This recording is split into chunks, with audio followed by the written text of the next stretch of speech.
I'm in my new house and I'm getting my hobby table set up, but I've got something new to add to it. A resin 3D printer, my setup coming up on JC's Rip Track.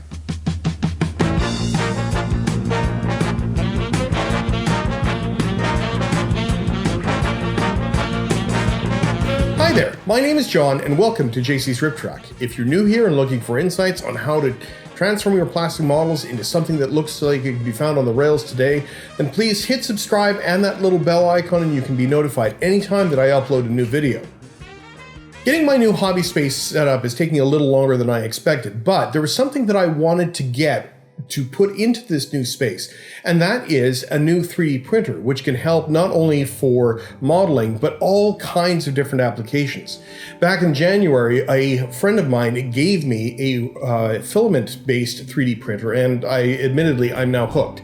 And so I wanted to now get into a resin printer, but for my scale, being N scale, this seemed to be a very good way of getting into it.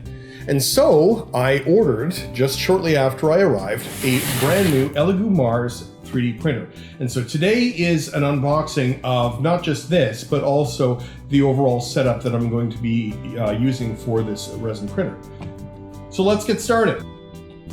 So this is the box that came from Amazon along with a few other items. But specifically, this is the actual printer box. So we're just going to cut this open and see what's in there. I've not had a chance to crack this open, so that's exactly what I'm doing here.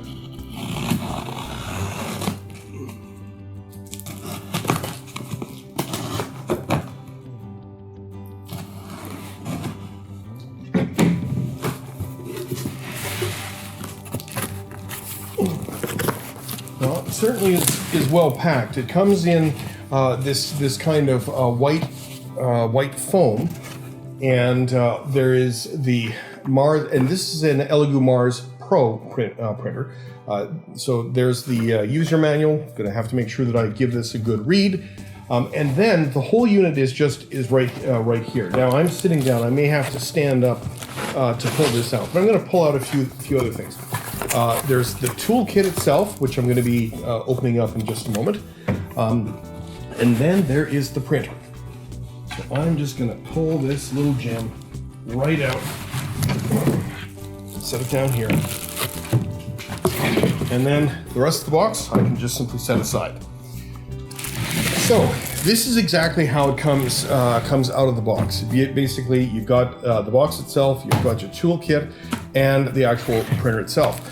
Compared to the filament printer that I have, this is a whole lot smaller, and so it's quite compact. But then again, what I'm able to do in terms of size of print on this is much smaller, but the resolution on this kind of printer is 10 times greater than that of my resin printer. So each has their use, and my intention is to explore detail and parts, as well as at least several upcoming modeling projects that I'm going to be using this on, and of course weathering. So let's just take a closer look at this. This is a metal base and a plastic hood that we're just going to unwrap here. It's going to take a little bit. I'll probably have to set the part to a faster motion. Aha, this is how it works. So we've got the overall hood, and then just carefully lifting this top off. So you can see how well packed this is. And lifting the top off from the different plate pieces. This is the build plate, which it has a little bit of a plastic film on it. Not going to take that off just yet. And then this one seems to be almost ready to go right out of the box. I'll still have to do some things, but this is the resin vat that you take it on and off by loosening the screws, and then there's the FDM film underneath it. And again, it's got a little plastic film to remove that. I'm not going to do that just yet, but it's made of metal. And then the build plate itself hangs off of this arm, which we'll have to raise and then get it so it can be do its thing. So that's that's that part there. I think I'm just going to slide this back on, and in terms of overall size, this is probably about 8 inches across, and so the build area on this is small. So we just put this down here and get some of these pieces out. But now it's the actual toolkit that is the more interesting part, because there's all kinds of different things. There's a bunch of Allen keys and some adjusting bolts. A little, basically this is like a drywall spatula, but it's intended to scrape the builds off of the build plate, power cord, and nitrile gloves, and there's also a little measuring tool that you can actually use to measure to pour out resin. The power pack. That's kind of interesting. I believe this is a means by which you can actually tilt the build plate in order to have it drip off. This is convenient. It actually comes with its own thumb drive that I can use to transfer the files to this. And there is a little gift card in there for my mini factory to give a little discount on that. I know we're going to be making use of that. There are a number of paint filters in this, which these are some of the consumables that we'll need. And so this is something that I'm going to have to work on getting set up and getting more of these. So I'm not sure how many gloves are in there. There's also a plastic scraper as well. A couple of masks, which in the age of COVID are actually kind of handy in that regard. But these are ones specifically for when working with resins because of the fumes that come off of it. And last, there's actually two more things in here. One is a rubber seal that I'm going to have to place on the bottom of this that actually seals things in. And this looks like, this is very handy. A pair of, you're going to have I didn't realize that this was a benefit because I've been looking to get using some of my ones, but a pair of clippers for clipping things off. So this one actually, it gives you everything that you need out of the box except for your resins. And that's the next part. But when doing 3D printing, you need more than just, or when you're doing 3D printing for resins, you need more than just what comes in the actual package.